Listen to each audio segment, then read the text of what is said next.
السلام عليكم ورحمة الله وبركاته. الحمد لله رب العالمين والصلاة والسلام على خاتم الأنبياء والمرسلين نبينا محمد وعلى آله وصحبه أجمعين ومن سار على نهجه واستنى بسنته إلى يوم الدين أما بعد. പ്രിയമുള്ള സഹോദരി സഹോദരന്മാരെ, നേർച്ചയുമായി ബന്ധപ്പെട്ടുകൊണ്ടുള്ള ഏതാനും ചില കാര്യങ്ങൾ നാം മനസ്സിലാക്കുകയുണ്ടായി. ലോകരക്ഷിതാവും സർവത്തിൻ്റെയും പരിപാലകനുമായ അള്ളാഹുവിനുള്ള നേർച്ച പോലും യഥാർത്ഥത്തിൽ പ്രോത്സാഹിപ്പിക്കപ്പെട്ടിട്ടില്ല എന്ന് നാം മനസ്സിലാക്കുമ്പോൾ, അല്ലാഹുവല്ലാത്തവർക്കുള്ള നേർച്ച അത് ഒഴിവാക്കണമെന്ന കാര്യം പ്രത്യേകം പറയേണ്ടതുമില്ല. കാരണം നേർച്ച അള്ളാഹുവിന് മാത്രമേ പാടുള്ളൂ. അള്ളാഹുവല്ലാത്ത മറ്റ് വല്ലവരുടെയും പ്രീതിക്കായി നേർച്ച നേരുകയാണെങ്കിൽ അത് അവർക്കുള്ള ഇബാദത്തും അള്ളാഹുവിൽ പങ്കുചേർക്കലുമാകും. പലപ്പോഴും നമ്മളുടെയൊക്കെ നാടുകളിൽ ഈ കാര്യത്തെ സംബന്ധിച്ച് സൂക്ഷ്മമായി അറിവില്ലാത്ത സാധാരണ ജനങ്ങൾ പല ആളുകളുടെ പേരിലും മൺമറഞ്ഞു പോയ പല മഹാരഥന്മാരുടെ പേരിലും നേർച്ചകൾ നേരുന്നത് നമ്മൾക്കറിയാം. യഥാർത്ഥത്തിൽ അത് അവർക്കുള്ള ഇബാദത്തും അള്ളാഹുവിൽ പങ്കുചേർക്കലുമാണ് എന്ന് നമ്മൾ തിരിച്ചറിയണം. അള്ളാഹുവിൽ പങ്കുചേർക്കുക, ശിർക്ക് ചെയ്യുക എന്നുള്ളത് ഏറ്റവും വലിയ അക്രമമാണല്ലോ. കാരണം മഹാനായ ലുക്മാൻ അലൈഹിസ്സലാം തൻ്റെ പ്രിയ മകന് നൽകിയതായ സതുപദേശങ്ങളിൽ നമ്മൾക്കിങ്ങനെ കാണാം: വൈദ് ഖാല ലുക്മാനു ലിബ്നിഹി വഹുവ യഅ്ലു യാ ബുനയ്യ ലാ തുശ്രിക് ബില്ലാഹ് ഇന്ന ശിർക ലദുൽമുൻ അലീം. മഹാനായ ആ പിതാവ് തൻ്റെ മകനെ വിളിച്ചുകൊണ്ട് ആ മകന് നൽകുന്നതായ സതുപദേശങ്ങളിൽ തൻ്റെ പൊന്നുമകനെ വിളിച്ചുകൊണ്ട് പറയുകയാണ്: ലാ തുശ്രിക് ബില്ലാഹ്, ഒരിക്കലും നീ അള്ളാഹുവിലേക്ക് ഒരു വസ്തുവിനെയും പങ്കു ചേർക്കരുത്.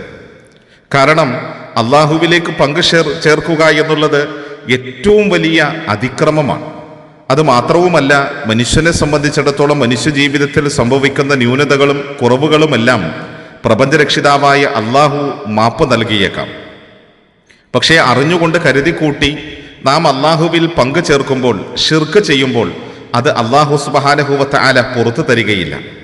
ഇന്നല്ലാഹ ലാ യഗ്ഫിർ അൻ യുശ്റക ബിഹി വയഗ്ഫിറു മാ ദൂന ദാലിക ലിമൻ യശാ വമൻ യുശ്രിക് ബില്ലാഹ് ഫഖദ് ഇഫ്തറ ഇസ്മൻ അലീമ.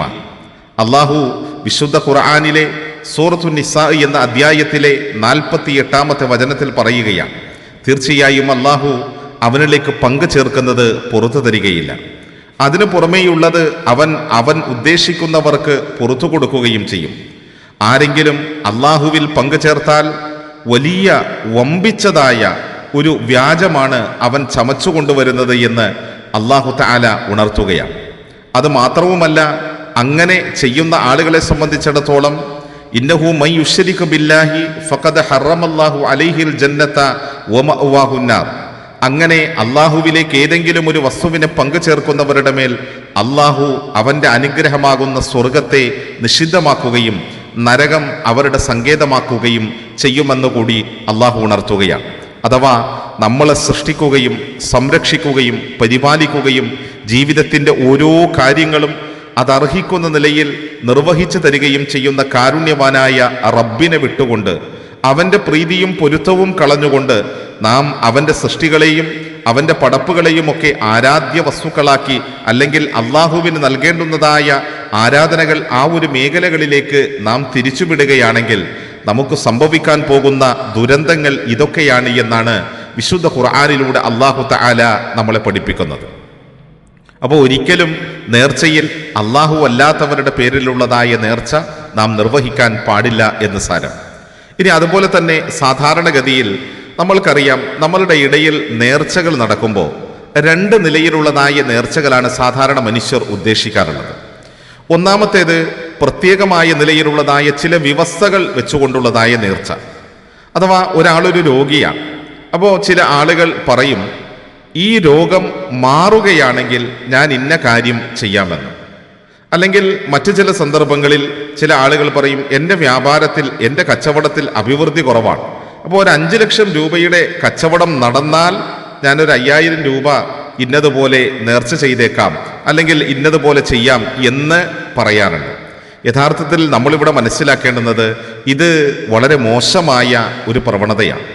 ലോകരക്ഷിതാവായ അല്ലാഹു സുബ്ഹാനഹു വ തആല 5 ലക്ഷം രൂപ നമ്മൾക്ക് തന്നാൽ അതിൽ നിന്ന് 5000 അല്ലാഹു കൊടുക്കാമെന്ന് പറയുമ്പോൾ നമ്മളുടെ മാനസികാവസ്ഥയും നമ്മളുടെ ചിന്തയും നമ്മളുടെ വിശ്വാസവും ഒക്കെ എവിടെ എത്തി നിൽക്കുന്നു എന്നുള്ളത് നാം തിരിച്ചറിയണം. അപ്പോൾ പ്രത്യേകമായ നിലയിൽ ആ വ്യവസ്ഥകൾ വെച്ചുകൊണ്ടുള്ളതായ നേർച്ച ഒന്ന് സമൂഹത്തിൽ കാണാൻ സാധിക്കും.